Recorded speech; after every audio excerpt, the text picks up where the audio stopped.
Écoutez, bienvenue à toutes et tous pour ce cinquième webinaire des mardis du Club Uni maintenant.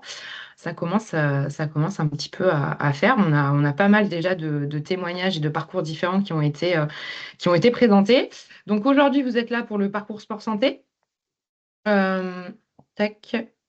Donc, je vous ai demandé de répondre à une petite question à la fin lors de votre inscription.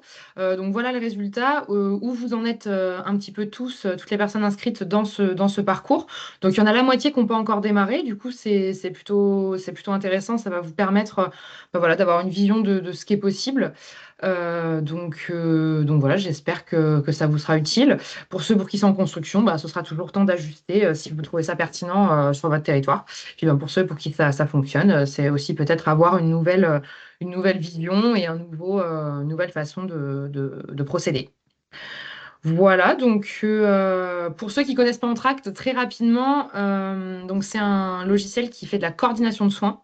Voilà, nous on équipe plusieurs types de pros et plusieurs types de structures. Ça peut être des SAS, vous êtes plutôt public CPTS, mais on équipe aussi des DAC, on équipe aussi du médico-social. Voilà, on équipe tout type de structure qui aurait besoin d'entrer dans un parcours, tout simplement.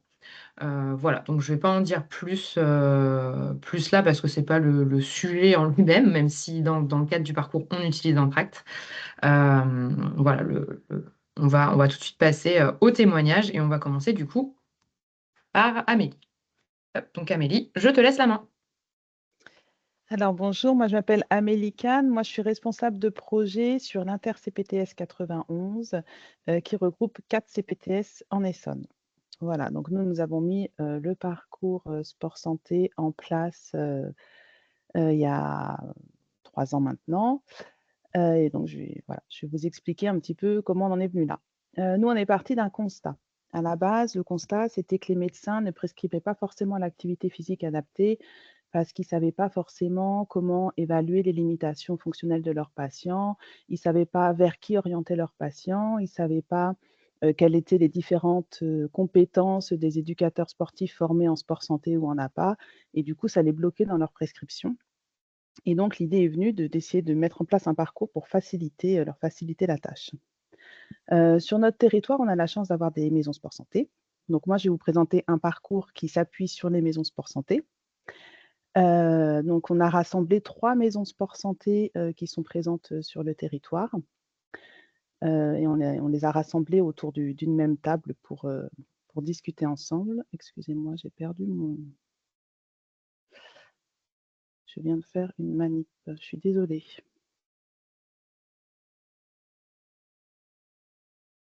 Voilà.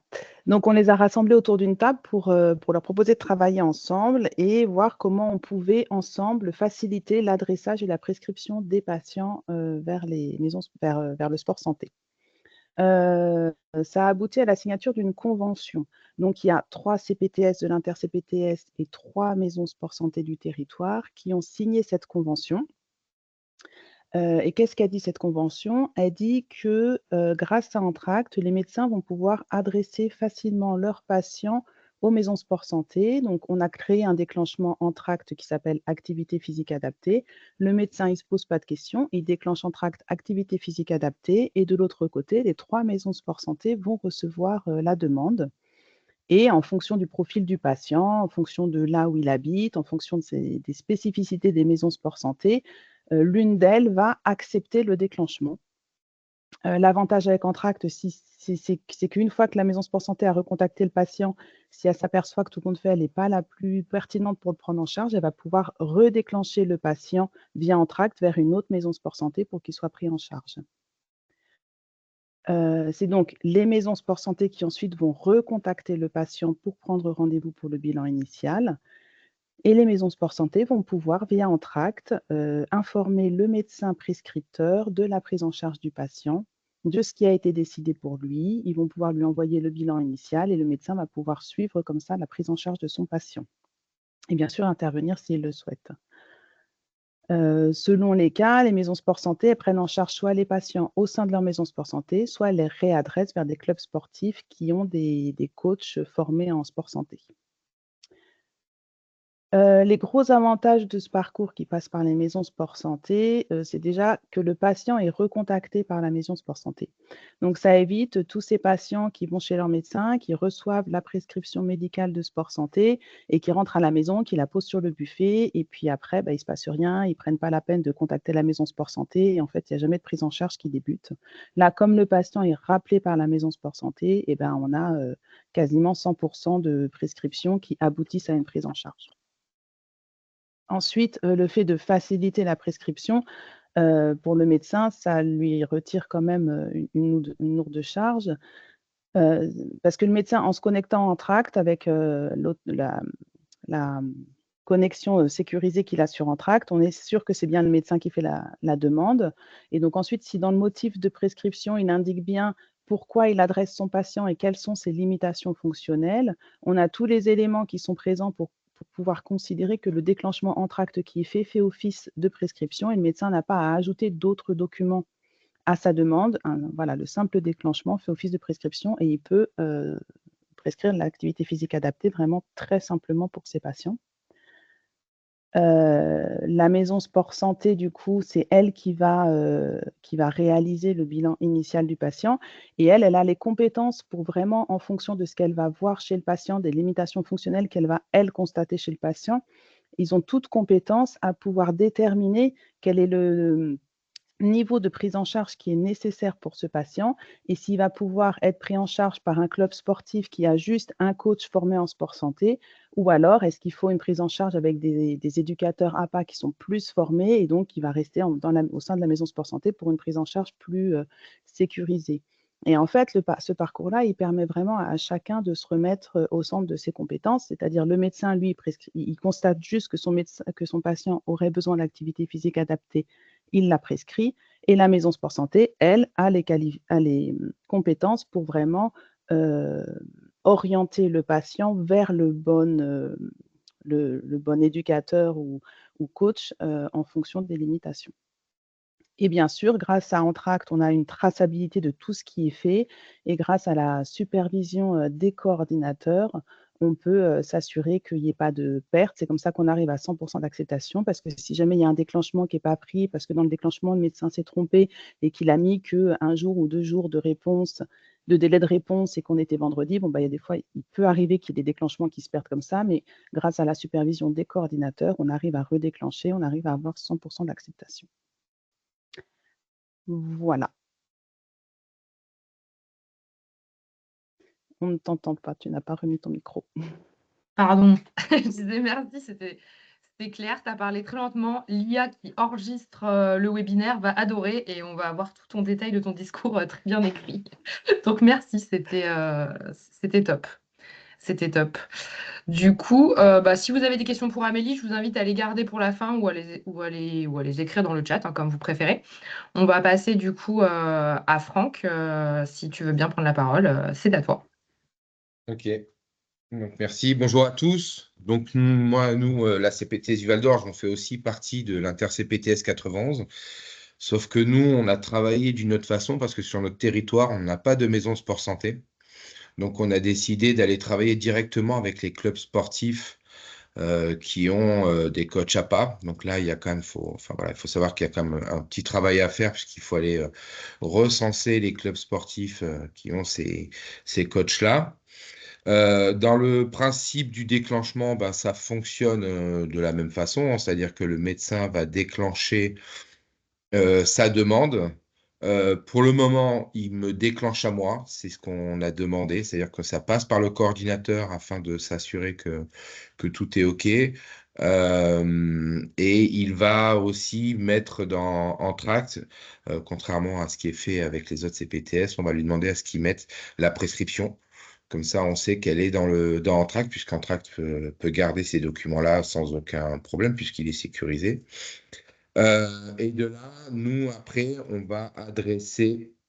Alors, pour le moment, on a une association avec qui on travaille beaucoup qui fait des packs de 3 mois qui sont entièrement pris en charge par la CPTS. On a des financements via un FIR qu'on a fait auprès de l'ARS.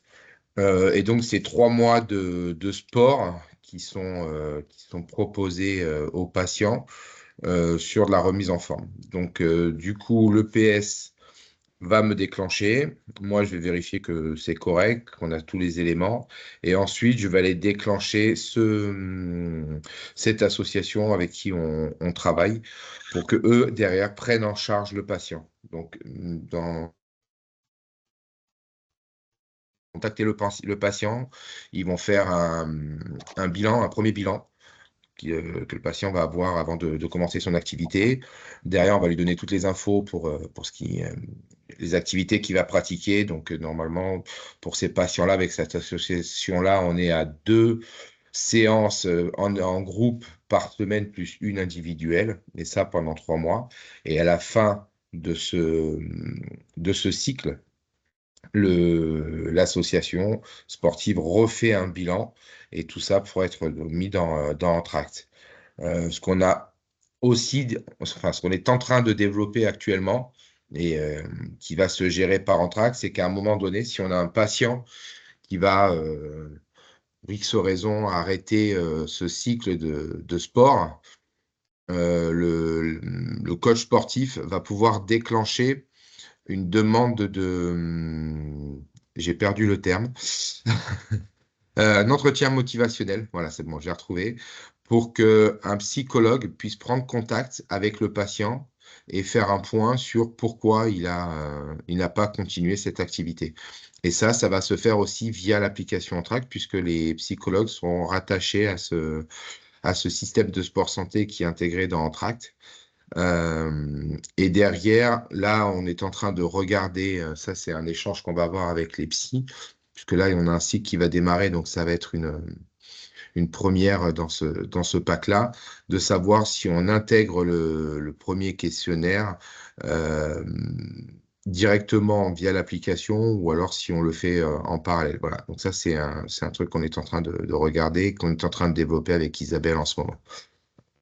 Donc voilà, donc de notre côté, on est pareil, on est à 98%, je crois, d'acceptation. Bon, c'est pareil, il y a des petites pertes de pourcentage, mais c'est rien. C'est ce qu'expliquait Amélie tout à l'heure, c'est des délais des fois un peu trop courts qui sont mis pendant le week-end où derrière, ben, il faut relancer. Mais bon, après, via l'application, l'avantage, c'est que on a pu aujourd'hui équiper l'association sportive, qui n'est pas professionnelle de santé, d'une licence pour pouvoir accepter et déclencher aussi des demandes sur Entracte. Puisqu'on sait que normalement, Entracte, c'est utilisé par les professionnels de santé. Mais là, dans ce cadre-là, nous, on a demandé à ce que les associations sportives puissent avoir accès à Entracte, recevoir des déclenchements et derrière, bah, là, dans le nouveau process qu'on fait avec l'entretien motivationnel, de pouvoir aussi déclencher de leur côté, par exemple, bah, l'appel pour ces psychologues. Voilà comment ça fonctionne de notre côté.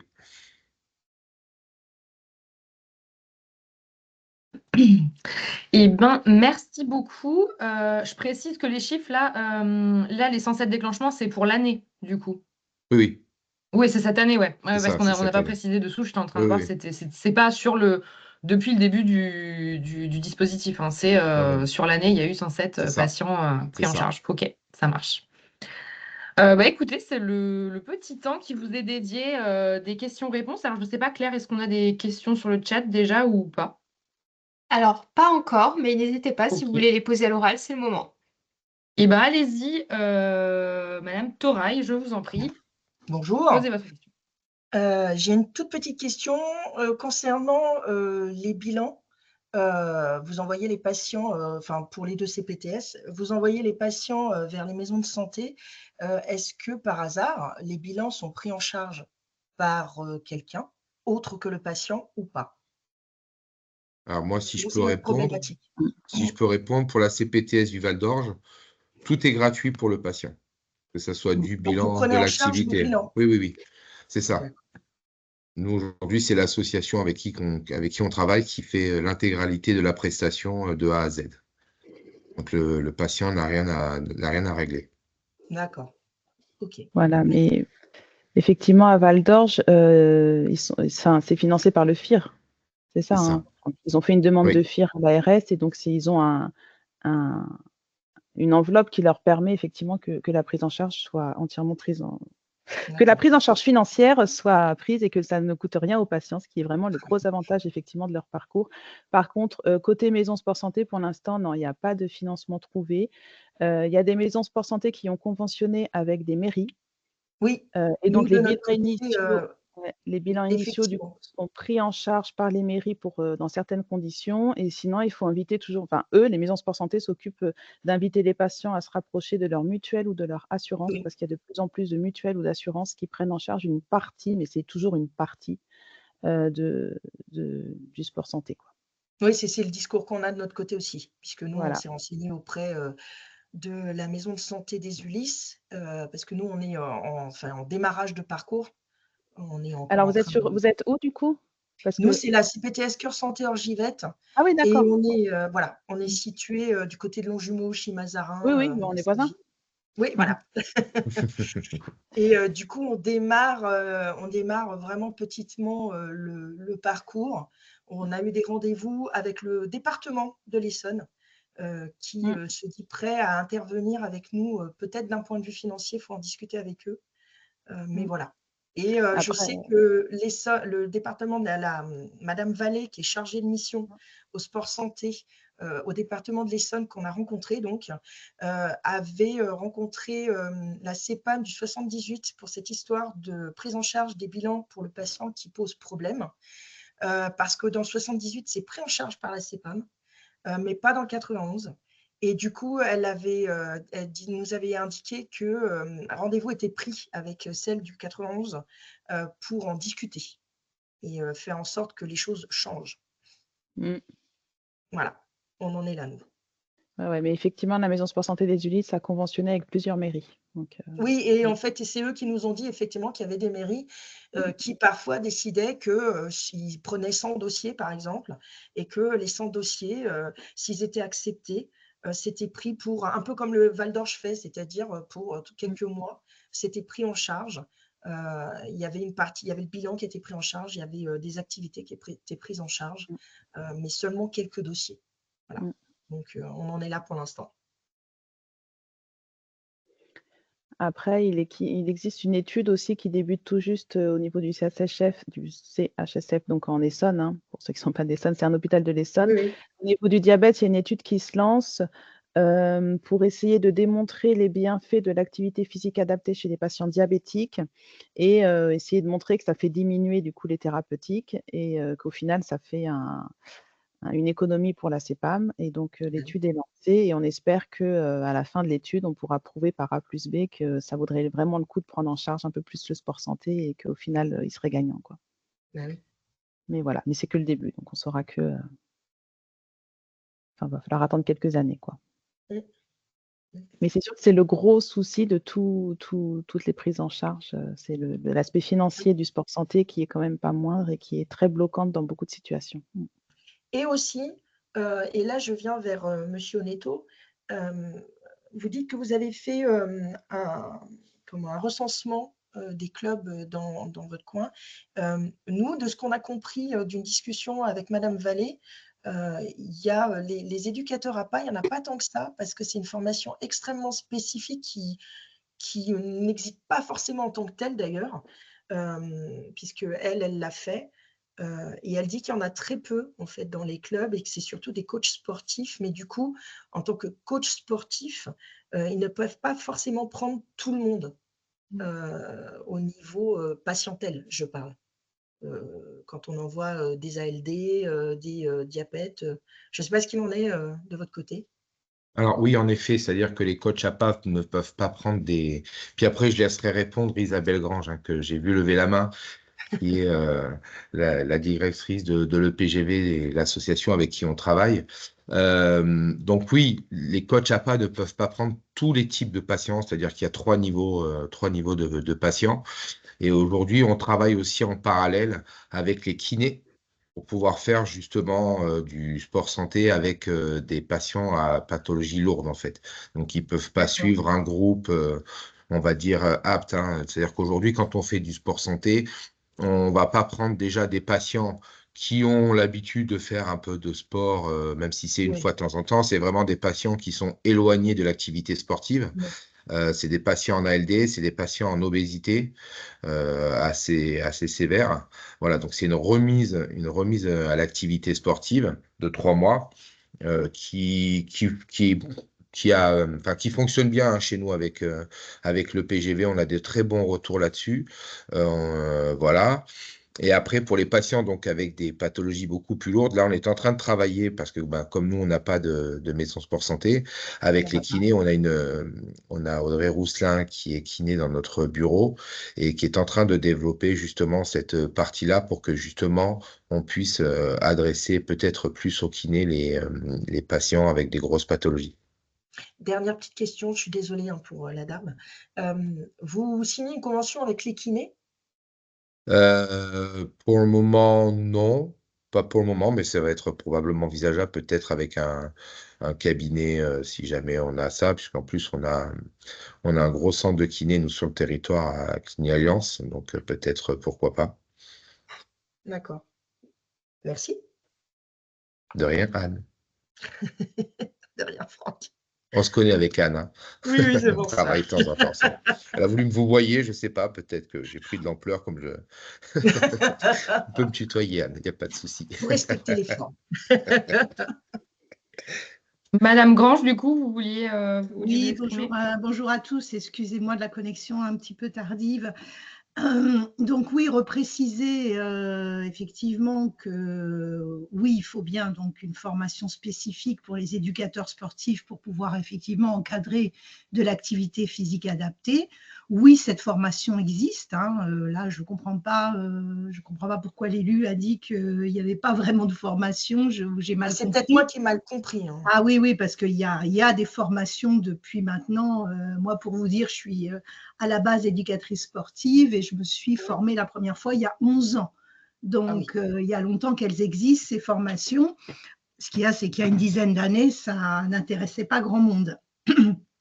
Bon, maintenant, ça y est, enfin, tout le monde a enfin compris que l'activité physique était le meilleur médicament et enfin, on peut agir sur le terrain au profit des patients.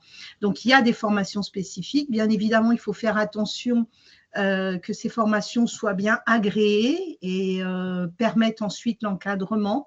Donc ça, quand on envoie des gens en formation, il faut faire attention aux organismes de formation et voir si la personne est bien dans un organisme de formation agréé.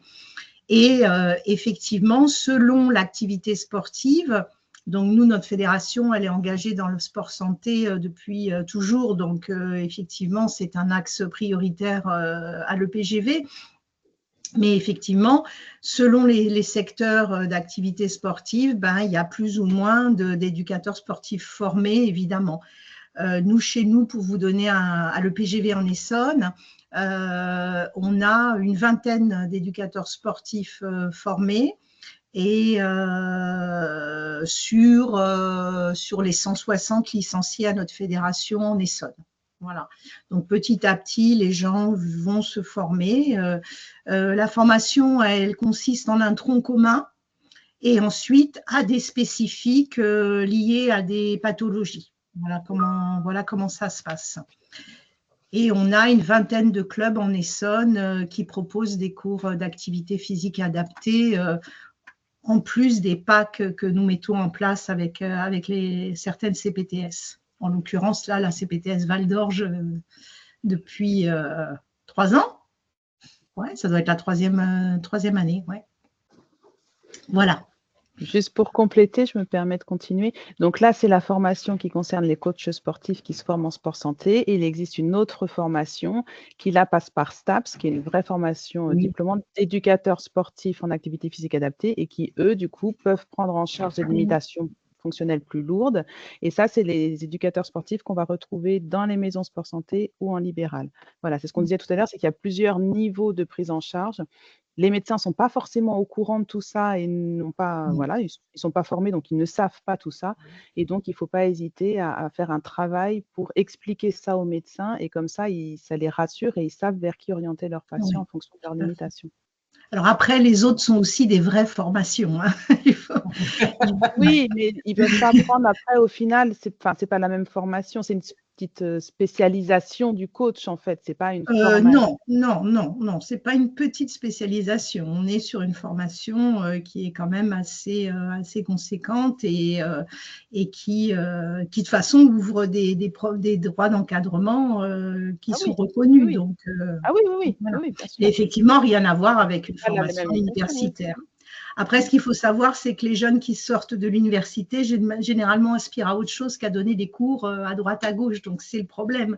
C'est qu'en fait, on est confronté à une population ensuite qui recherche après d'autres types d'emplois parce qu'ils sortent de l'université. Donc, du coup, ils ne sont pas très intéressés pour venir encadrer des petits cours à droite, à gauche, on va dire. Donc, c'est le problème du profil de ces universitaires qui aspirent à autre chose et on les comprend, hein. On les comprend. Dernière petite question. Est-ce qu'il serait possible d'avoir les noms des formations dont vous venez de parler? Parce que je sais que nous, de notre côté, on a fait un petit tour un peu des associations sur notre territoire. On a commencé tout du moins, parce que c'est assez vaste. Histoire de pouvoir peut-être les aiguiller vers des formations plus agréées et être sûr que personne ne se perde en chemin et ne fasse des formations pour rien. Moi, je veux Ouais. bien vous donner les informations concernant ma fédération, mais après, je n'ai pas d'autres contacts. Peut-être que Franck, il peut. Alors, moi, c'est ce que j'allais dire en fait pour faire la suite d'Isabelle. C'est que normalement, aujourd'hui, les fédérations sportives ont leurs propres organismes de fédération. Donc, De formation. de formation, pardon. Oui. Donc, théoriquement, il suffit qu'ils se rapprochent parce que l'APA est en train de se développer, hein. Moi, étant dans une association sportive, je sais que ça parle d'activité physique adaptée dans mon sport. Donc, je pense qu'aujourd'hui, toutes les fédérations savent quel organisme et se rapprochent d'un organisme agréé pour former leur coach, hein, puisqu'ils sont aujourd'hui capables de leur faire les formations pour être éducateurs sportifs. Je pense qu'ils sont capables de faire tout le reste aussi, quoi. Merci. De rien, Anne. Du coup, s'il y a d'autres personnes, peut-être d'autres régions aussi, qui n'ont pas les mêmes fonctionnements et qui voudraient poser des questions, allez-y, il nous reste encore un petit peu de temps.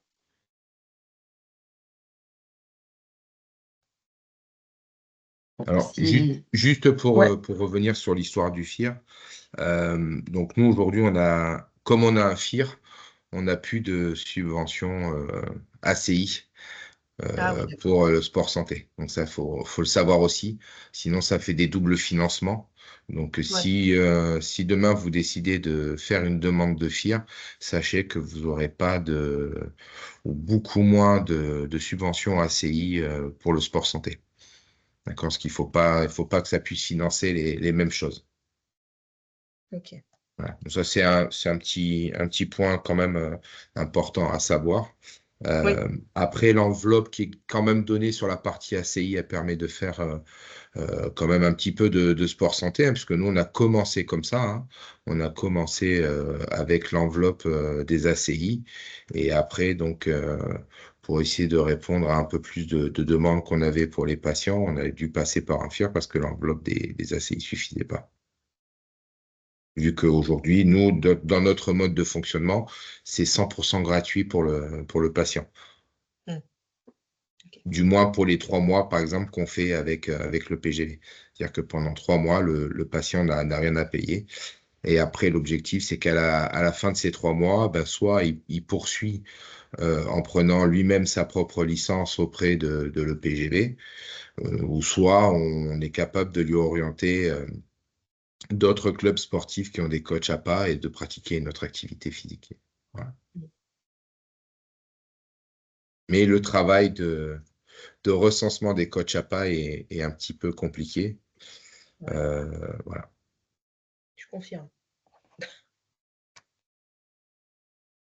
Il y a la plateforme Prescriform qui peut un petit peu aider, qui Elle n'est recense pas, un peu. elle est Elle pas n'est à pas jour. forte. Ouais, c'est ça, je Non. crois qu'elle n'est pas à jour. Ouais.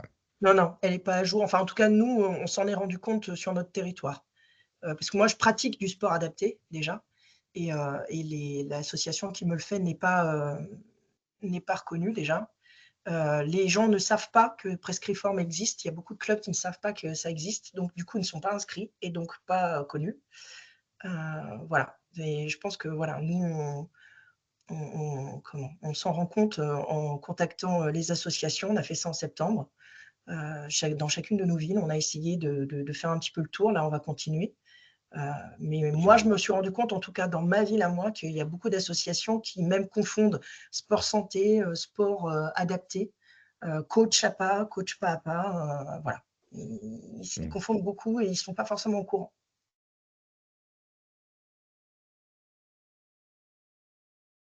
Bon, en tout cas, maintenant, vous avez un mode d'emploi assez précis de Oui. tout ce qu'il faut faire. Donc, merci. Parce que c'est vrai que là, c'était vraiment riche en infos. Amandine, pardon, Oui, je me permets de te couper, on vient d'avoir une question dans le chat. vas-y, Claire. Alors, la question, c'est parti, est pris en charge Entracte pour les MSS, donc j'imagine que c'est Les l'acronyme maisons pour sport. Maison Sport Santé. Je pense que. Est-ce que Isabelle, tu veux bien répondre à cette question? Oui. Du coup, en fait, c'est inclus indirectement dans la licence prise par la CPTS. Il y a juste du coup des frais de paramétrage du coup qu'on supporte, mais c'est pour la création d'un compte, voilà, c'est de l'ordre d'une centaine d'euros.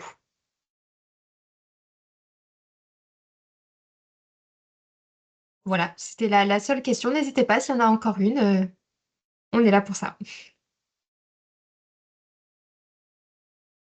Hop, juste, bon, alors s'il n'y a plus de questions, on fait un nouveau webinaire en mars. Voilà. Donc, on vous enverra tout à la fin du webinaire. Voilà, toutes les infos, pas à la fin, mais à la fin de la semaine, vous recevrez le replay ainsi que le support voilà, que vous avez visionné. Et vous pourrez vous inscrire pour le prochain webinaire si vous intéresse. Donc, ce sera sur le soin non programmé, sur un dispositif un petit peu particulier qui donne accès aux patients aux soins non programmés, donc qui s'appelle le COT, Centre de traitement et d'orientation des appels chez Entracte. Et si vous avez des questions justement, voilà, vous avez des questions sur ce sport santé et comment le mettre en place avec Entracte, et ben voilà, vous pouvez contacter les deux personnes que vous voyez là, donc Claire Schmitt pour toutes les régions que vous voyez affichées et Isabelle Michaud pour toutes les autres régions que vous voyez affichées à côté de sa photo. Donc n'hésitez pas à screener le petit QR code, ça vous permettra de prendre rendez-vous directement. Et puis sinon, si vous voulez envoyer un message général, voilà, vous avez contact ou dans tous les cas, on vous redirigera vers la bonne personne. Voilà, je laisse une dernière chance à ceux qui auraient des questions d'en poser. Sinon, on va libérer tout le monde, mais en général, bon. En tout cas, merci à Franck et Amélie pour ce témoignage. Vraiment, avec du recul, voilà, ça fait 3 ans que le parcours est mis en place. Donc, voilà, il y a un vrai recul sur le dispositif. Donc c'est top. J'espère que ça aura aidé certains et certaines d'entre vous à pouvoir se projeter dans son parcours et voilà, à pouvoir prévoir rapidement. De contacter les EAPA, puisque visiblement, c'est c'est le nerf de la guerre du parcours. Bon courage, et puis on vous donne rendez-vous du coup à notre prochain webinaire. Et puis n'hésitez pas, si vous avez des questions, si jamais vous voulez prendre contact avec les personnes qui sont intervenues, n'hésitez pas à nous contacter, nous. On fera le rapprochement s'ils veulent bien répondre à des questions éventuelles. Voilà. Et puis, écoutez, bon appétit et bonne fin de journée. Et puis, bonne année. C'est vrai que j'aurais dû commencer par ça, hein, on est encore en janvier. Donc, je vais terminer par ça. Bonne année. Et puis, bon courage si vous mettez